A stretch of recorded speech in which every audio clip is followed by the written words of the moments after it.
तेज थी। हवा में थोड़ी सी गर्मी थी। गांव की गलियों में मिट्टी उड़ गई थी।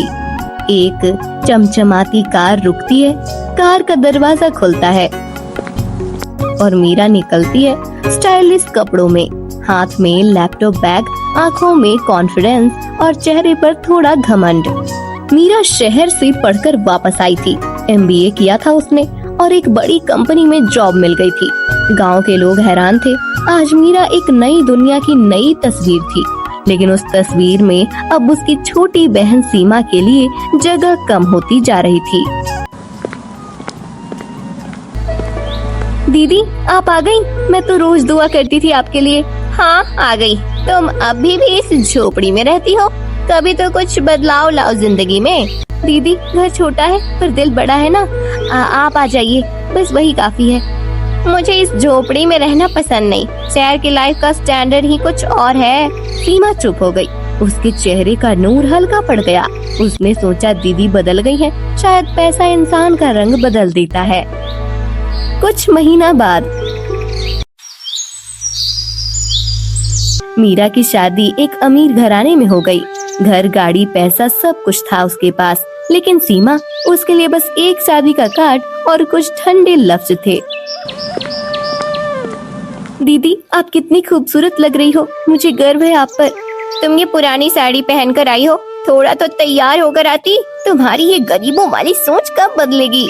सीमा ने कुछ नहीं कहा। उसकी आंखें नम थीं, फिर उसने आंसू छुपा लिए, लेकिन दिल से दर्द लेकर वापस चली गई। जब मीरा शहर की रोशनियों में खुश थी, तब सीमा ने एक नई राह चुनी। उसने एक छोटी सी सब्जी की ठेली लगाई। हर सुबह मंडियों से सब्जियां लेती और गांव-गांव जाके बेचती। दिन भर की थकान, रात की तन्हाई, मगर उसके चेहरे पे हमेशा एक मुस्कान रहती। सीमा, तेरी दीदी ने तुझे कुछ नहीं दिया। वो तो इतने बड़ी ऑफिसर बन गई है। मुझे अपने पैरों पे खड़ा होना था। मीरा दीदी ने मुझे ये तो सिखाया कि जिंदगी में खुद के लिए लड़ना पड़ता है। सीमा के हाथ कठिन हो गए थे, लेकिन उसके हौसले और ज्यादा मजबूत होते गए। हर दिन नई मेहनत, नया संघर्ष, लेकिन कभी किसी के आगे हाथ नहीं फैलाए। एक दिन शहर से एक खौफनाक खबर आई। मीरा के पति का कार एक्सीडेंट हो गया था। हॉस्पिटल में कुछ घंटे जिंदगी और मौत के बीच जूझने के बाद उनकी मौत हो गई। जैसे ही ये खबर पड़ी, मीरा के आसमान से जमीन तक के सफर शुरू हो गए। ससुराल वालों ने घर से निकाल दिया, बैंक ने घर जब्त कर दिया। मीरा, जो कभी लोगों को उनकी औकात याद दिलाती थी, आज सड़क पर थी।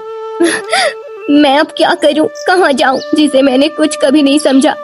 शायद वही मेरा आखिरी सहारा है। सीमा, मैं कैसे इतनी अंधी हो गई। पैसों के नशे में मैं रिश्तों की असली कीमत भूल गई। सीमा, मेरी छोटी बहन, जिसे मैंने सिर्फ नीचा दिखाया, आज सिर्फ उसी का चेहरा याद आ रहा है। जब उसने कहा था कि घर छोटा है लेकिन दिल बड़ा है, उस वक्त मैंने उसके जज्बात नहीं समझे। शायद जिंदगी का असली सफर वही था जो उस झोपड़ी से शुरू होता था। आज मेरे पास न घर है, न पैसा, न इज्जत, सिर्फ गिल्ट है। क्या सीमा मुझे माफ करेगी? क्या वो मुझे अपनाएगी फिर से, या मैं हमेशा के लिए अकेली रह जाऊंगी? खुद से नफरत होने लगी है। काश वक्त वापस लौटती। रात का समय, सीमा अपने झोपड़ी में रोटी पका रही थी। दरवाजा खटकता है। सीमा दरवाजा खोलती है। सामने मीरा मिट्टी से भरी, थकी, रोती हुई। सीमा, मैं सब कुछ खो बैठी हूँ। मुझे माफ कर दो। मैंने तुमसे बुरा बर्ताव किया, तुम्हारी इज्जत नहीं की।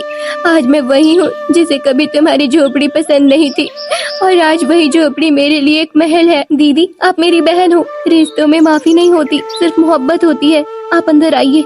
घर छोटा है, लेकिन दिल में जगह हमेशा थी। दोनों बहनें गले लग गईं। सालों का दर्द, गिले शिकवे सब आंसुओं में बह गए। अगली सुबह दो बहन सब्जी की ठेली लेकर बाजार जा रही थी। लोग हैरान थे, लेकिन उनकी आंखों में एक नई चमक थी। अरे, आज तो दो बहनें मिलकर सब्जी बेच रही हैं। क्या बात है? जिंदगी का असली मजा तब है जब अपने साथ हो, और मैं आज खुश हूँ क्योंकि मैं अपने असली घर लौट आई हूँ, अपनी बहन के पास।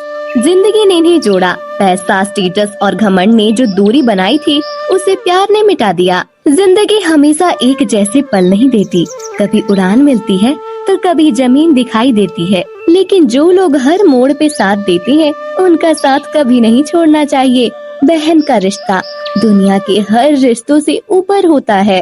रिश्तों को संभाल के रखो, यही जिंदगी का असली धन है।